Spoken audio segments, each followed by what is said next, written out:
Mesdames et messieurs, bonjour et bienvenue sur mon Pékin Express avec Shanhui. Aujourd'hui, nous allons organiser un forum consacré spécialement à la coopération sino-africaine.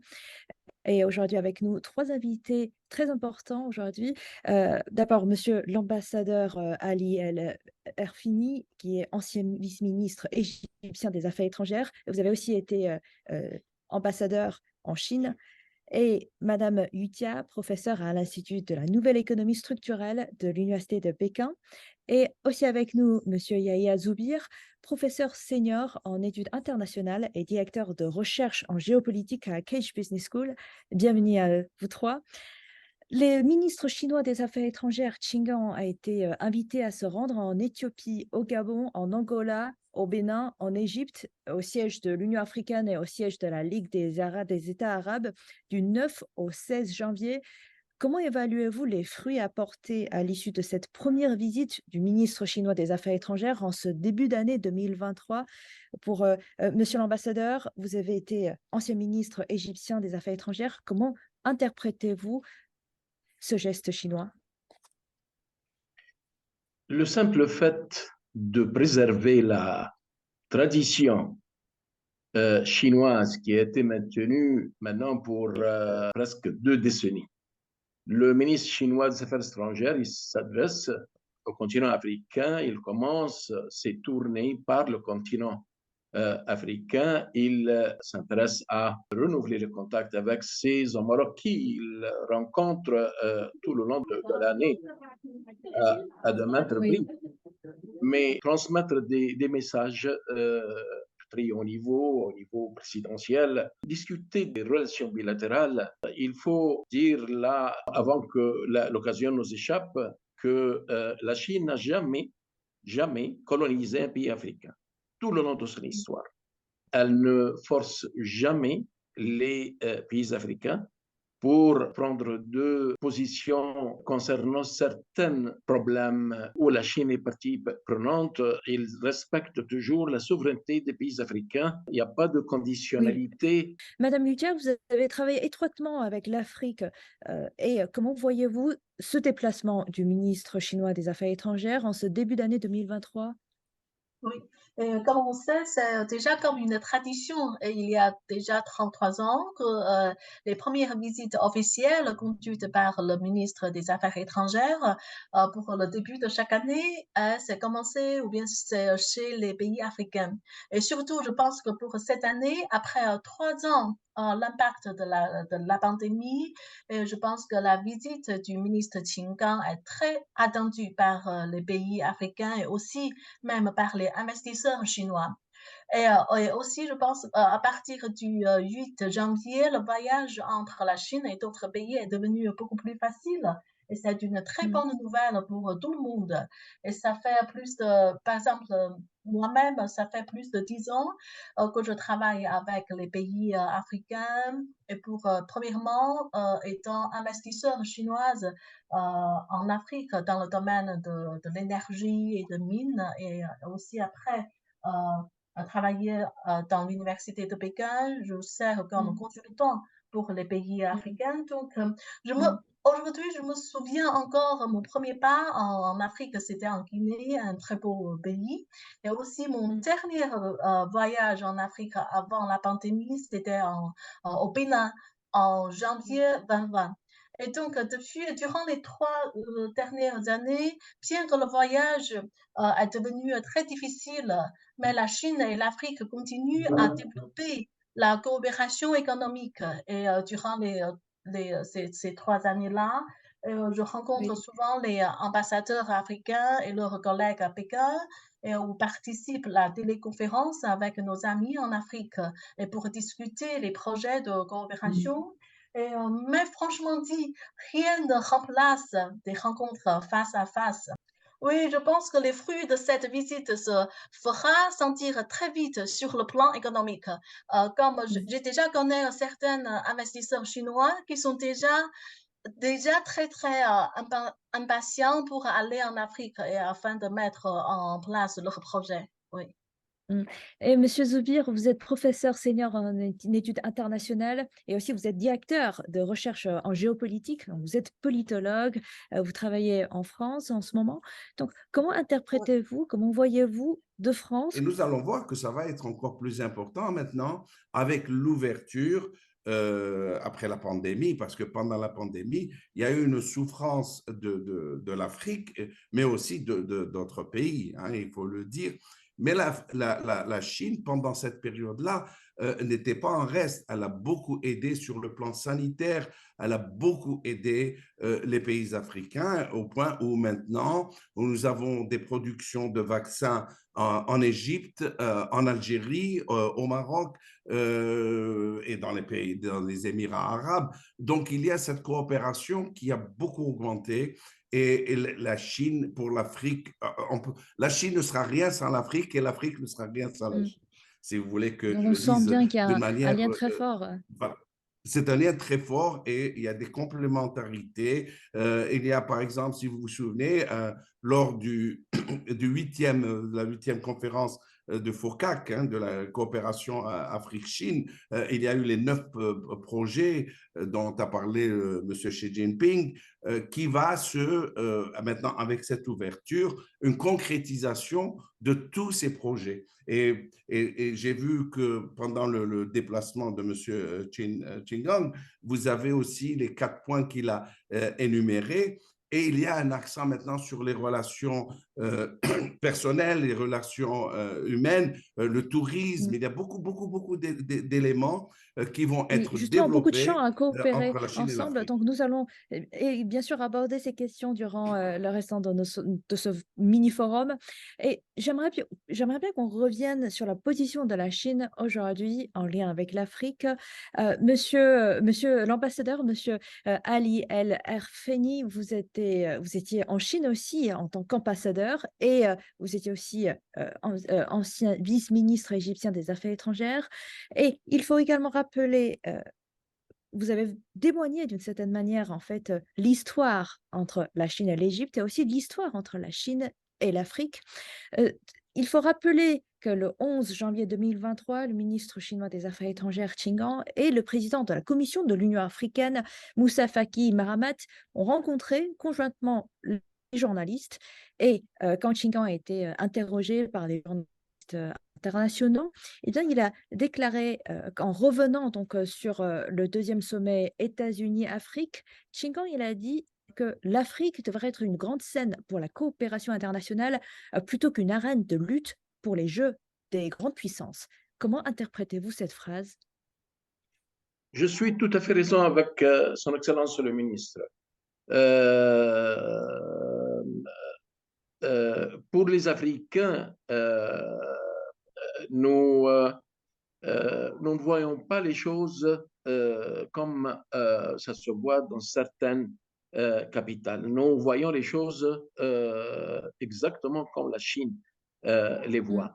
Il n'y a pas place à des concurrences ou de compétition. C'est quelque chose que ça sera vraiment détestable en Afrique. Nous ne voulons pas de ça. Nous ne voulons pas être les victimes de confrontations pareilles.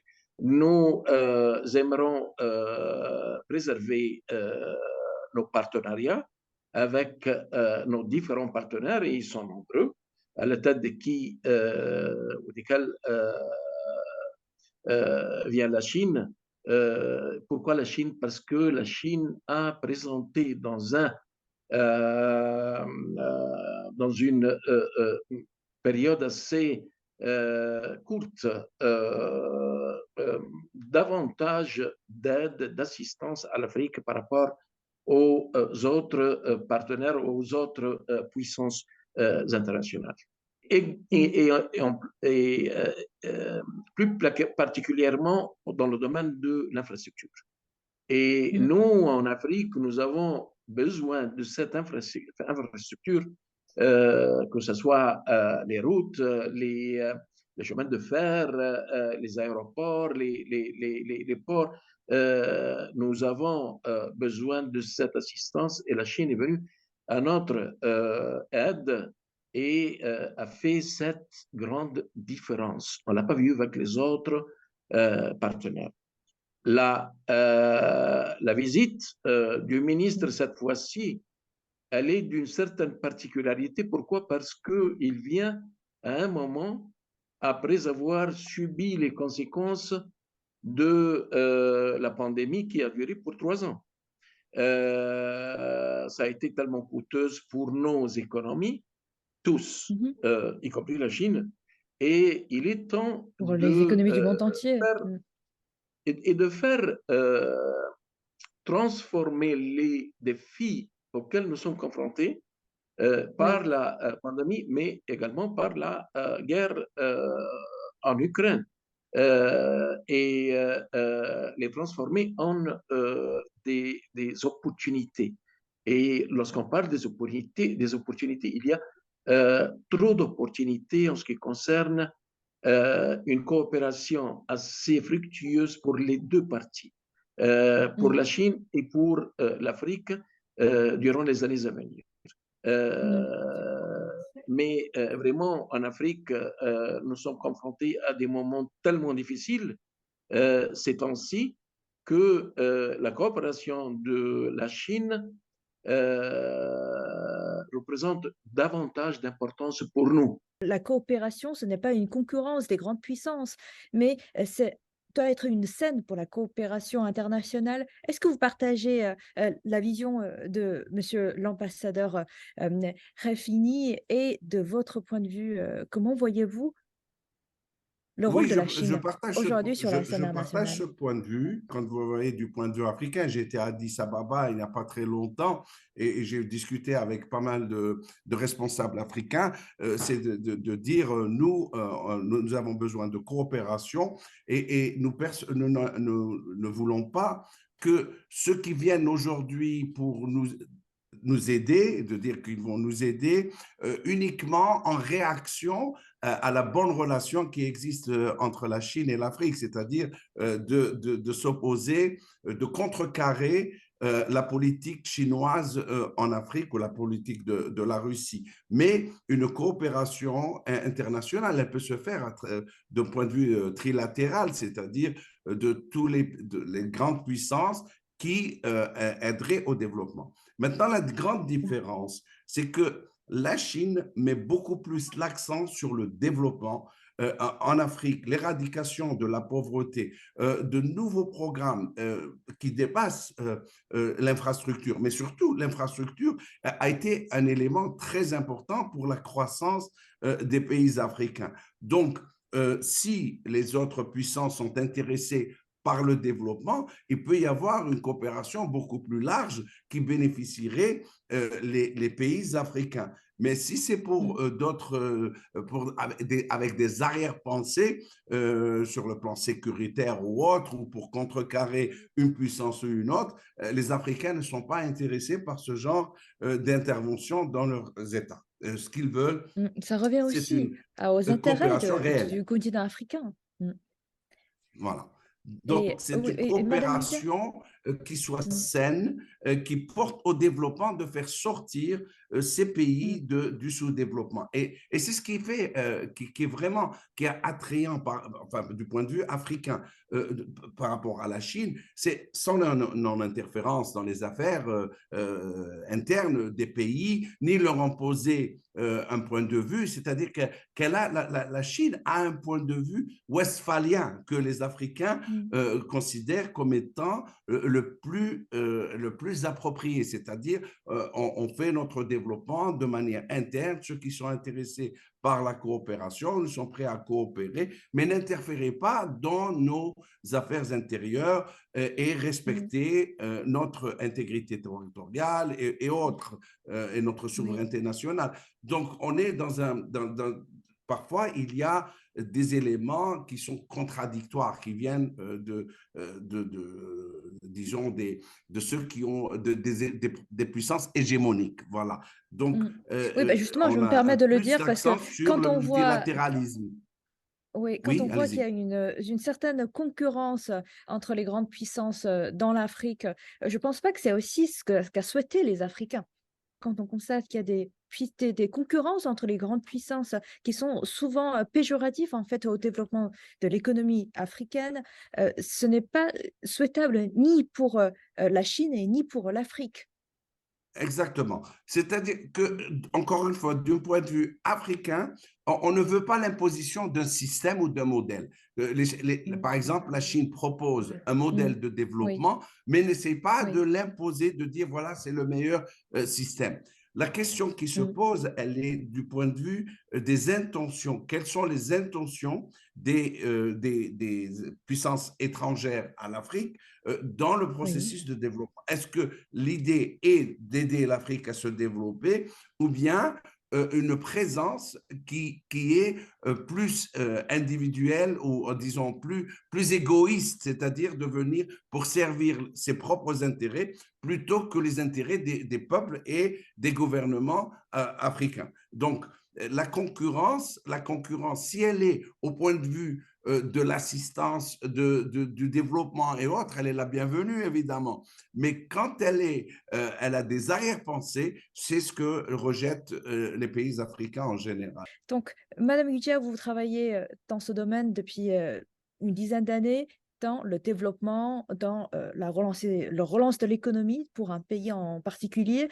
Selon vous, avez-vous déjà été dans cette situation concurrentielle avec une autre compagnie d'étrangères? Et finalement, comment ça a été résolu? Comment interprétez-vous de votre expérience de travail cette phrase de Qin Gang, ministre chinois des Affaires étrangères, que l'Afrique devrait être une grande scène pour la coopération internationale plutôt qu'une arène de lutte pour les jeux des grandes puissances. Oui, je suis tout à fait d'accord avec ce point de vue et je pense que l'Afrique doit être un continent de coopération internationale. D'abord, je vais citer deux chiffres. Euh, il y a 40 ans, et quand la Chine a commencé notre réforme en année 1978, le PIB par habitant en Chine était 156 US dollars.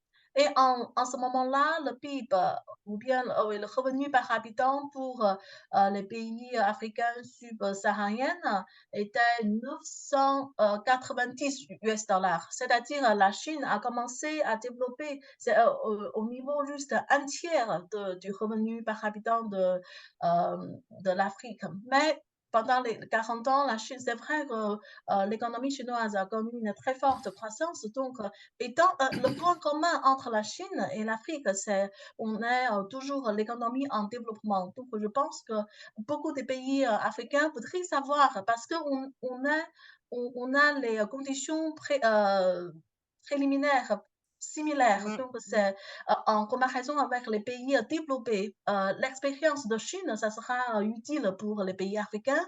Mais d'autre part, quand on conduit des projets en Afrique, on propose une coopération on dit triangle coopération, c'est-à-dire les pays hôtes africains plus le partenaire chinois et des pays occidentaux. Surtout, par exemple, si on construit un parc industriel, parce que pour la plupart des pays africains, les infrastructures, comme tout à l'heure l'ambassadeur a mentionné, les infrastructures, ce n'est pas satisfait pour partout, mais on ne peut pas attendre quand toutes les choses sont prêtes. On doit commencer le plus tôt que possible. Donc, dans ce cas-là, l'expérience comme les parcs industriels ou bien la zone spéciale économique est très, très utile pour les pays en voie de développement et surtout en Afrique. Mais et aussi, ça va aussi créer, si on attire comme le secteur manufacturier, ça va créer beaucoup d'emplois. Oui, donc, d'après Oui, moi, l'Afrique doit être un continent de coopération et n'est pas comme des concurrences. Oui. Monsieur Soupir, vous avez hoché la tête durant que Oui. Madame Ija parlait. Quelle est votre Quel est votre commentaire là-dessus? Comment voyez-vous cette question? Justement, c'est vraiment cette coopération, j'avais dit tout à l'heure, ça peut se faire à un niveau trilatéral. Il y a eu des situations, par exemple, de coopération entre l'Europe ou bien entre les États-Unis, la Chine et l'Afrique sur le plan médical et autres. Ça devrait se répandre à ce niveau. Mais quand il y a ce que j'appellerais une concurrence négative, c'est-à-dire que c'est pour contrecarrer une puissance plutôt qu'une autre, donc là, ça ne devient plus de la coopération, ça devient un terrain de confrontation. Et c'est ça que les Africains rejettent, mais on ne peut pas venir aussi non plus parce que les pays, par exemple, de l'Afrique subsaharienne sont pauvres et on va essayer de leur imposer de venir de l'extérieur et les forcer à prendre des positions et autres. Les Africains sont intéressés de sortir du marasme économique. Ils ont besoin de centres médicaux, ils ont besoin de ces énergies. Il y a des problèmes qui sont d'ordre de sécurité humaine. Pas de sécurité militaire, mais de sécurité humaine avant tout. Et ce projet, par exemple, le modèle, enfin, disons, de ce qu'a fait la Chine, la réalisation de cette éradication de la pauvreté, c'est ce qui attire. C'est ça qui attire les Africains, c'est de voir comment un pays en 40 ans a réussi à avoir, de passer d'un PIB de temps et de multiplier par 100, c'est ce qui est attrayant. Cette année, l'année 2023, qui sera cruciale pour beaucoup de pays africains, puisque cette année marque un nouveau point de départ historique. La Chine est prête à travailler de concert avec l'Afrique pour approfondir ses échanges mutuels et aussi sur la coopération entre des pays en développement, de défendre les intérêts des pays en développement.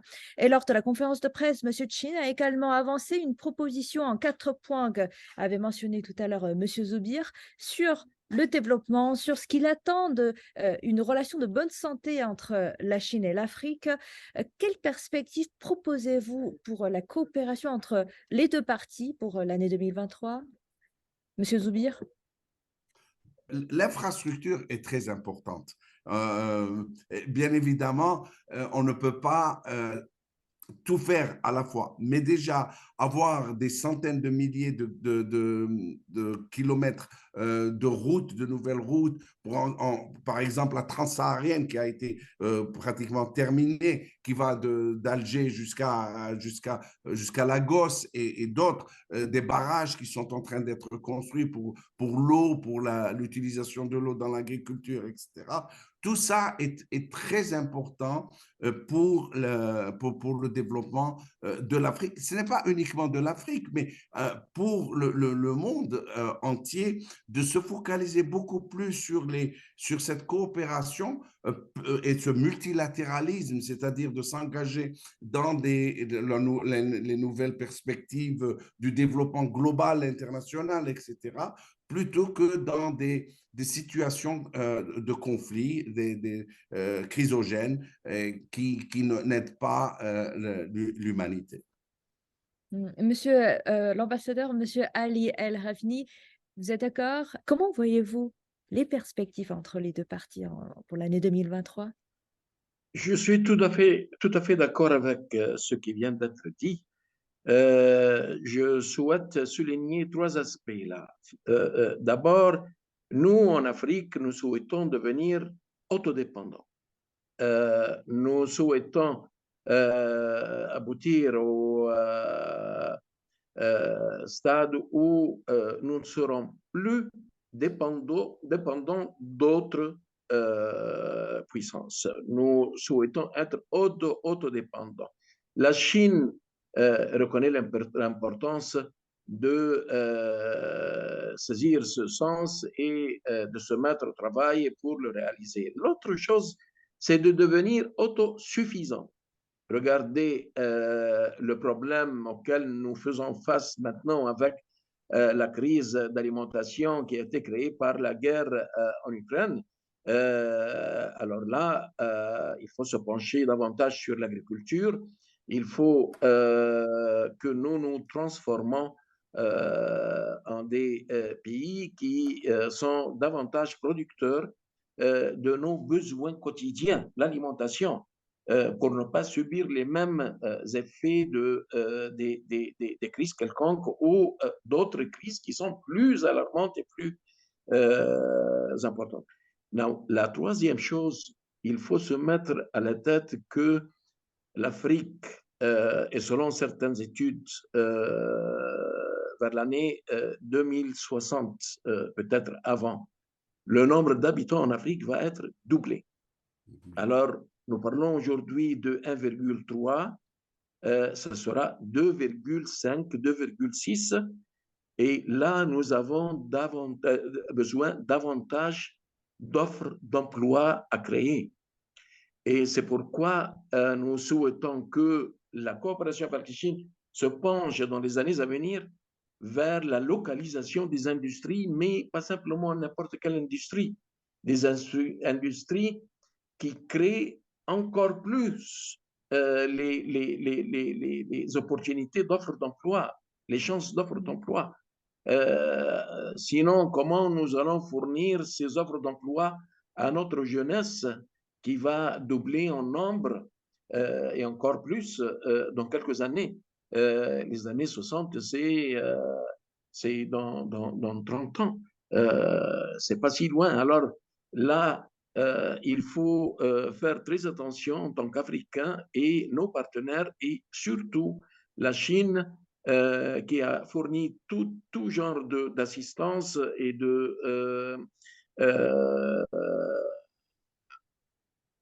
à fournir à l'Afrique d'une façon incomparable avec les autres puissances, avec les autres partenaires. Elle a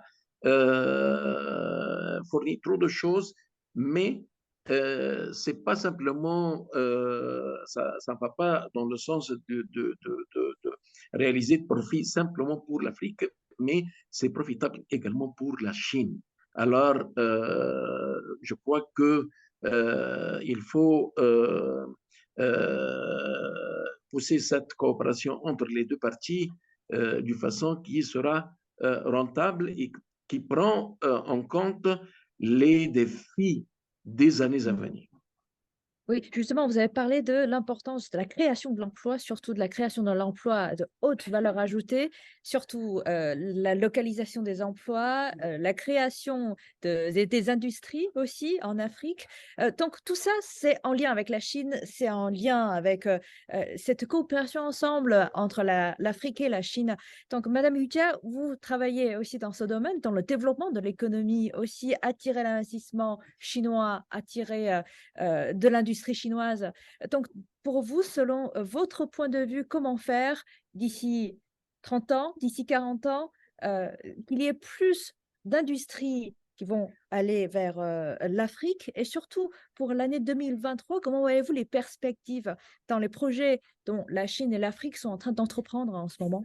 Maintenant, quand on parle le futur, surtout dès cette année-là, je pense que d'abord, c'est les technologies numériques. Et même durant la pandémie, on a beaucoup utilisé les technologies numériques comme le commerce électronique, l'éducation à distance, etc.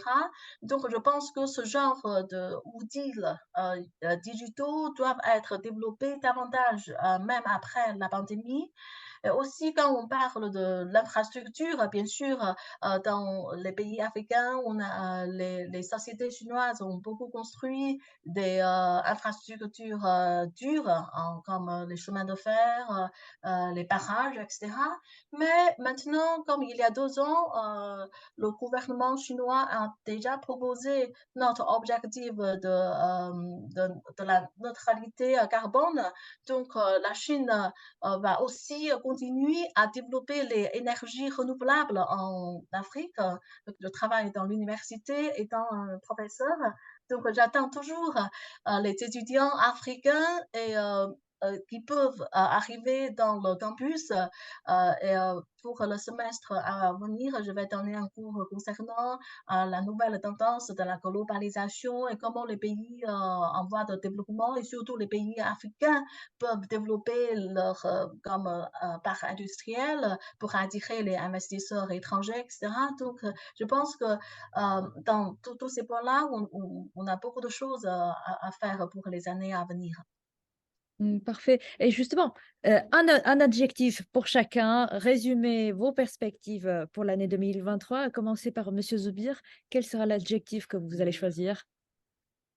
L'adjectif que je devrais choisir, c'est une coopération, c'est pas un adjectif, coopération, c'est un nom, mais une coopération qui soit mutuellement bénéfique entre la Chine et l'Afrique. Alors, Monsieur El Rafni, pour vous, comment voyez-vous un adjectif, hein, un seul mot, sur la relation sino-africaine pour l'année 2023? Coopération encore plus prometteuse pour l'une et pour les autres. C'est tout. Parfait, vous avez parfaitement respecté la consigne comme Monsieur Zoubir. Et Madame Yutia, pour vous? Oui, Euh, en fait, je vais accompagner un investisseur chinois très important pour faire une tournée dans plusieurs pays en Afrique dès le mois de février, le mois prochain, et y compris comme l'Éthiopie, le Bénin, Sénégal, etc. Donc, ce sera pour moi un grand plaisir de revoir mes amis africains, bien sûr, et je suis assez confiante que de nouveaux investissements industriels seront mis en place cette année.